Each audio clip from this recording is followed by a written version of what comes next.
Class 10 के लिए math का ऑब्जेक्टिव क्वेश्चन देखेंगे। तो आज पहला चैप्टर से हम देख रहे हैं। ये एक हमारे पास बीबीडी का एक गेस्ट पेपर है और इसमें हम देख रहे हैं कि सारे क्वेश्चन पूछा हुआ है। प्रीवियस ईयर में सारे क्वेश्चन इसमें आया हुआ है। तो इसमें हम लोग देख रहे हैं आज की इसमें सारा जो क्वेश्चन है कभी न कभी आया हुआ है बिहार बोर्ड में। तो देखते हैं कि आज हम कम से कम 10 क्वेश्चन आप लोगों के सामने सोल्व करेंगे और आप लोगों को टाइम भी देंगे। आप लोग खुद से बनाइएगा एक बार और इसके बाद नहीं बनेगा तो फिर देखिएगा, समझने का प्रयास कीजिए, ठीक है। अब हम क्वेश्चन लिख देते हैं, ज़्यादा बढ़िया रहेगा समझने के लिए। इसके बाद आप लोग अपना रिस्पॉन्स दीजिएगा। देखिए पहला क्वेश्चन है कि यदि दो संख्याओं का, पहला क्वेश्चन लिख देते हैं, यदि दो संख्याओं का एसीएफ 15 है, 15 और एलसीएम बराबर 90 हो तो संख्याओं का गुणनफल होगा। संख्याओं का गुणनफल होगा, ठीक है। इसके लिए ऑप्शन दे देते हैं। ऑप्शन है 135 ए नंबर में, बी हो जाएगा 90, सी नंबर में आपका है 1350 और डी नंबर में है 1250। इसको आप लोग खुद से करके देखिएगा। इसके बाद देखिए हम सोल्व करते हैं। देखिए सवाल क्या है, यदि दो संख्याओं का एसीएफ 15 और एलसीएम 90 हो तो संख्याओं का गुणनफल क्या होगा। इसके लिए एक फार्मूला होता है, अगर यहाँ पे हम सोल्व करें क्वेश्चन को तो एक फार्मूला होता है कि संख्याओं का गुणनफल, संख्याओं का यहाँ पे लिख देंगे दो संख्याओं का गुणनफल बराबर एलसीएम यहाँ पे नीचे लिख देते हैं, नहीं समझ में आ रहा तो यहाँ पे कट जाएगा तो नीचे लिख देते हैं। दो संख्या का गुणनफल बराबर एलसीएम गुणे एचसीएफ। देखिए दो संख्या, इसमें क्या दो संख्याओं का गुणनफल बराबर वही होता है, यानी एलसीएम और एचसीएफ को ही गुणा कर देंगे तो संख्याओं का गुणनफल क्या हो जाएगा, मिल जाएगा, ठीक है। इसमें साफ लिखा है कि दो संख्या है, अगर उसको गुणा कर देंगे तो संख्या का जो गुणनफल आएगा वही एलसीएम और एचसीएफ गुणनफल के बराबर होता है, ठीक है।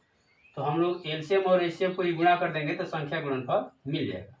तो हमारा एलसीएम और एचसीएफ कितना है, तो ये है हमारा एलसीएम है 90 और एलसीएम है 15, और दोनों को गुणा करेंगे तो 15 छका कितना हो जाएगा, सॉरी 15 में 9 से करेंगे तो 135 आ जाएगा और एक ये जीरो बढ़ा लेंगे तो यही हमारा क्या हो जाएगा आंसर। और जो किस में दिया है, इसमें सी नंबर में दिया है तो ये सी नंबर हमारा सही हो जाएगा, ठीक है। इसके बाद चलिए अगला क्वेश्चन देखते हैं।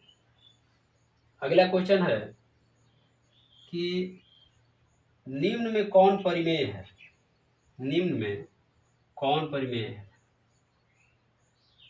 तो निम्न में कौन परिमेय है, और इसमें हम लोग देखेंगे ऑप्शन है आपके पास। ऑप्शन ए में देखेंगे तो पाई है, इसके बाद बी में देखेंगे तो रूट में 7 और सी नंबर में रूट में 16 बटे में 25 है, और यहाँ पे डी नंबर भी दे लेते हैं तो 3 रूट में 3 बटे में 2 है। अब गर्मी थोड़ा ज़्यादा है तो चलिए इसमें से क्वेश्चन क्या है, निम्न संख्या में, निम्न जो ये जो दिया है हमारे पास ऑप्शन, उसमें परिमेय कौन है, ये देखना है। इसमें परिमेय संख्या कौन है, तो देखिए पाई, तो पाई जो पहला नंबर पे क्या है, ये अपरिमेय होता है, ठीक है ना। तो ये हमारा नहीं होगा, ये भी नहीं होगा, क्योंकि ये जो संख्या है ना, जो संख्या रूट में हो और पूर्ण वर्ग न हो तो वो भी अपरिमेय हो जाता है, तो ये भी हमारा गलत हो जाएगा, ठीक है। इसको देखेंगे तो देखिए इसमें इसका वर्गमूल कितना हो जाएगा, ये पूर्ण वर्ग है 16, अगर इसको बात करेंगे हम अगर सी नंबर पे, तो क्या है 16/25 है, और 16 का वर्गमूल 4 होता है, और इसका वर्गमूल क्या है 5 होता है।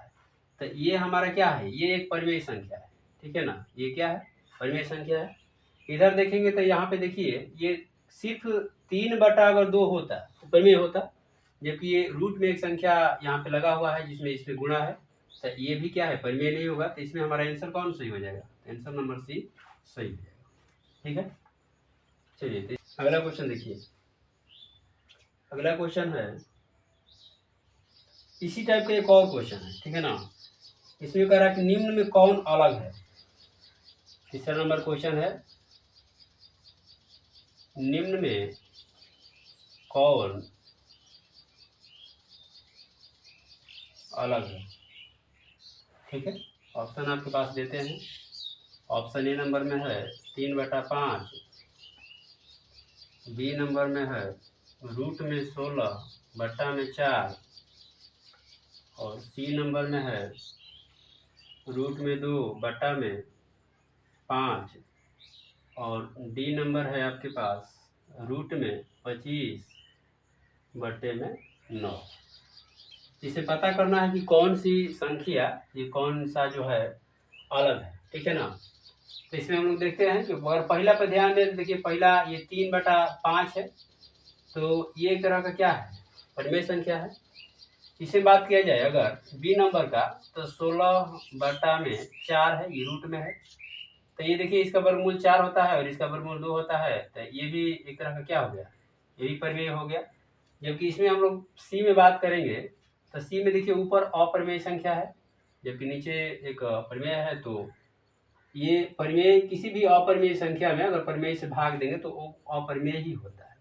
तो ये देखिए परिमेय है, ये परिमेय है, ये अपरिमेय है, और यहाँ पे देखिएगा तो इसका डी वाला अगर बात करें तो डी वाला में देखिए रूट में क्या है 25, बटा में है 9, और इसका वर्गमूल हो जाएगा 5, ये हो जाएगा 9, तो ये भी एक तरह का परिमेय संख्या हो गई।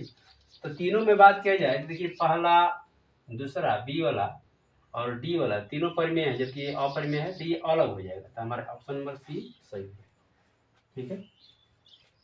और क्वेश्चन देखते हैं,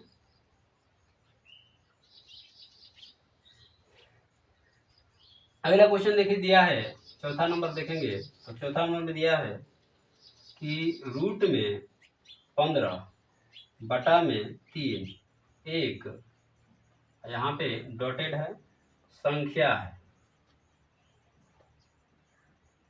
बताना है कि ये कैसी संख्या है। ऑप्शन इसका हम दे देते हैं, ऑप्शन है परिमेय, बी में है पूर्णांक, सी में है अपरिमेय, और डी में है इनमें से कोई नहीं, इनमें से कोई नहीं, तो नॉन ऑफ दीज कर देते हैं, इनमें से कोई नहीं, ठीक है। चलिए बताइए, आप लोग खुद से एक बार बना के चेक कीजिएगा, है ना। तो यहाँ पे देखिए चेक करते हैं कि क्या परिमेय है कि पूर्णांक है कि ये अपरिमेय है कि इनमें से कोई नहीं। तो अगर इसको अगर हम सोल्व करेंगे यहाँ पे, तो देखेंगे कि रूट में 15 है, बटा में 3 है, अगर कटता है तो कटा लेते हैं, तो 3×5 = 15, तो ये रूट में क्या हो जाएगा 5, ठीक है। और रूट में 5 है, तो ये एक तरह की क्या है अपरिमेय संख्या है, जो कि इनमें से हमारा ये ऑप्शन जो सी है ये सही हो जाएगा, ठीक है। चलिए एक क्वेश्चन और बनाते हैं यार, 5 ही क्वेश्चन देखते हैं। अगला क्वेश्चन देखिए, इसमें कह रहा है कि कौन सी, निम्न में कौन अपरिमेय संख्या नहीं है। 5वां नंबर क्वेश्चन अगर देखें तो कह रहा है कि देखिए निम्न में कौन अपरिमेय संख्या नहीं है, संख्या नहीं है। ठीक है, चलिए ऑप्शन दे देते हैं। ऑप्शन है रूट में 11, बी नंबर पर दे देते हैं रूट में 15, सी नंबर में है रूट में 9 गुणे रूट में 16 और डी नंबर में 4 रूट में 5। ठीक है, सवाल क्या है, कौन अपरिमेय नहीं है। सवाल में देखिए, समझिए इसको, अपरिमेय नहीं है इसका मतलब क्या है, परिमेय है। अपरिमेय नहीं है इसका मतलब क्या है, परिमेय है। तो हमको यही खोजना है कि निम्न में कौन परिमेय है। तो ये तो परिमेय होगा नहीं, क्योंकि ये रूट में क्या है, रूट में है प्लस में इसके बाद क्या है, तो ये पूर्ण वर्ग नहीं है, तो ये परिमेय नहीं होगा। ये भी परिमेय नहीं होगा। ठीक है ना, यहाँ पे बात करें तो ये भी परिमेय नहीं है। ठीक है, ये भी पूर्ण वर्ग नहीं होगा। तो ये साफ देखिए यहाँ पे दिख रहा है कि 3 का वर्गमूल क्या हो जाएगा, अरे 9 का वर्गमूल 3 हो जाएगा और यहाँ पे 4 का 16 का वर्गमूल क्या हो जाएगा, 4 हो जाएगा। तो ये हमारा जो 12 होगा ये क्या है, परिमेय है। तो यही संख्या जो है हमारा क्या हो जाएगा, परिमेय, यानी अपरिमेय नहीं यानी परिमेय। चलिए इसके बाद आप लोग बताइएगा कमेंट में कि कैसा लग रहा है। इसके बाद हम लोग आगे वीडियो बनाएंगे। ठीक है।